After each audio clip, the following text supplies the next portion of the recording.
آج رات کا دولت والا وظیفہ۔ پیارے ناظرین، صبح اٹھتے ہی آپ تکیے کے نیچے سے دولت بھرا بیگ اٹھا لینا۔ اعوذ باللہ من الشیطان الرجیم، بسم اللہ الرحمن الرحیم، اللہ کے نام سے شروع جو بہت مہربان اور نہایت رحم کرنے والا ہے۔ پیارے ناظرین، آج کا جو وظیفہ ہے وہ آپ نے صرف اور صرف رات کو نماز عشاء کے بعد سے لے کر نماز فجر سے پہلے کرنا ہے۔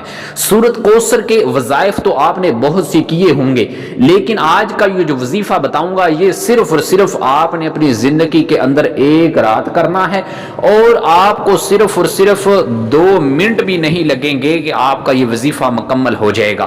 اور صبح آپ کو دیکھنا کہ کس طرح آپ کی مدد ہوتی ہے، کس طرح آپ کی حاجات پوری ہوتی ہیں، کس طرح آپ کا قرضہ اتر جاتا ہے، کس طرح آپ کی غریبی امیری کے اندر تبدیل ہو جاتی ہے، کس طرح آپ کی قسمت بدل جاتی ہے۔ یہ وظیفہ تو ایسا ہے کہ میں نے لاکھوں لوگوں کو دیکھا ہے کہ جب انہوں نے یہ وظیفہ کیا تو ان کے وارے نیارے ہو گئے، ان کی قسمت بدل گئی، اللہ پاک نے ان کی مدد عطا فرمائی اور وہ امیر ہو گئے، اللہ پاک نے ان کو دولت عطا فرمائی۔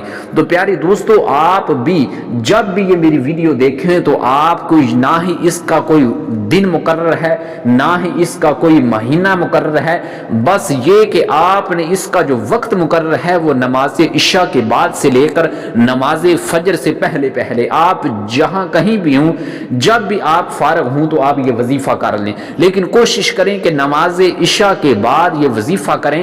اگر آپ اس وقت نہیں کر سکتے تو جب آپ اپنے بستر پر سونے کے لیے جائیں تو اس وقت یہ چند سیکنڈ کا 1 منٹ کا یہ وظیفہ کر لیں، تو آپ صبح اٹھ کے دیکھنا کہ آپ کسی بھی حاجت کو اپنے ذہن میں رکھ کر یہ وظیفہ کریں گے، اللہ پاک سے دعا مانگیں گے، تو صبح اٹھتے ہی اللہ پاک آپ کی مدد عطا فرمائے گا۔ لاکھوں لوگوں کا قرضہ اترا ہے اس وظیفے سے۔ تو آپ جب بھی میری یہ ویڈیو دیکھیں تو آپ نے رات کو یہ وظیفہ ضرور کر لینا ہے۔ تو وظیفے کی جانب بڑھتے ہیں، تو آپ جیسے ہی میری ویڈیو کو سماعت کر رہے ہوں تو آپ سب سے پہلے آپ نے 1 مرتبہ درود ابراہیمی پڑھ لینا ہے۔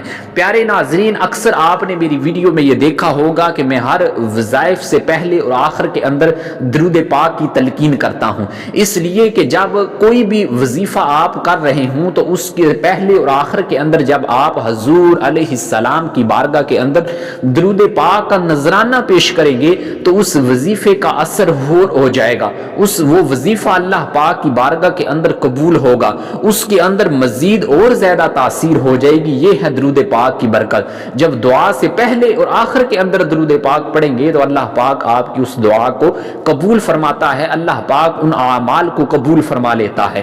تو جب بھی آپ وظیفہ شروع کریں تو آپ نے سب سے پہلے 1 مرتبہ درود ابراہیمی جو ہم نماز کے اندر پڑھتے ہیں، صرف آپ نے وہی درود پاک پڑھنا ہے، کوئی اور درود پاک نہیں پڑھنا۔ پھر اس کے بعد آپ نے ایک لفظ یا رقیب یا رقیب یا رقیب، آپ نے اس کو 11 مرتبہ پڑھ لینا ہے۔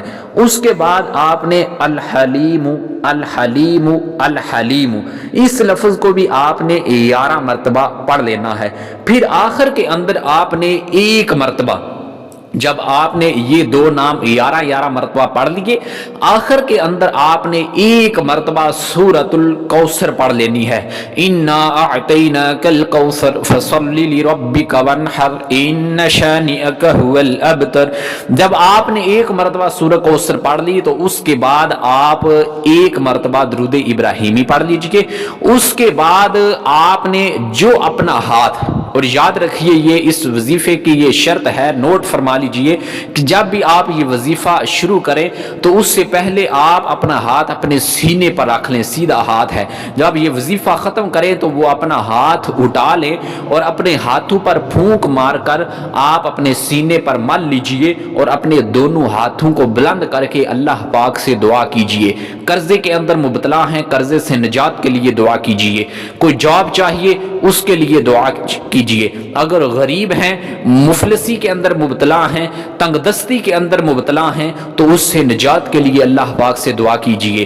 پھر اس کے بعد اپنے اس مقصد کو، اپنی حاجت کو ذہن میں رکھ کر آپ سو جائیے، اور آپ صبح اٹھتے ہی آپ دیکھیں گے کہ اللہ پاک آپ کی کس طرح مدد کرتا ہے، کس طرح اللہ پاک آپ کا قرضہ اتارتا ہے، کس طرح اللہ پاک آپ کے جو دن ہیں وہ انشاءاللہ آپ دیکھیں گے کہ اللہ پاک چینج کر دے گا، آپ کی قسمت بدل جائے گی۔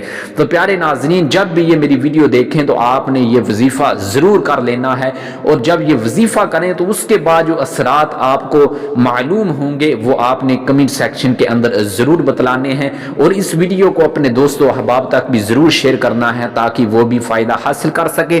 اللہ پاک سے دعا ہے کہ اللہ پاک آپ کی تمام مشکلات کو دور فرمائے، آمین بجاہ النبی الامین صلی اللہ تعالی علیہ وسلم۔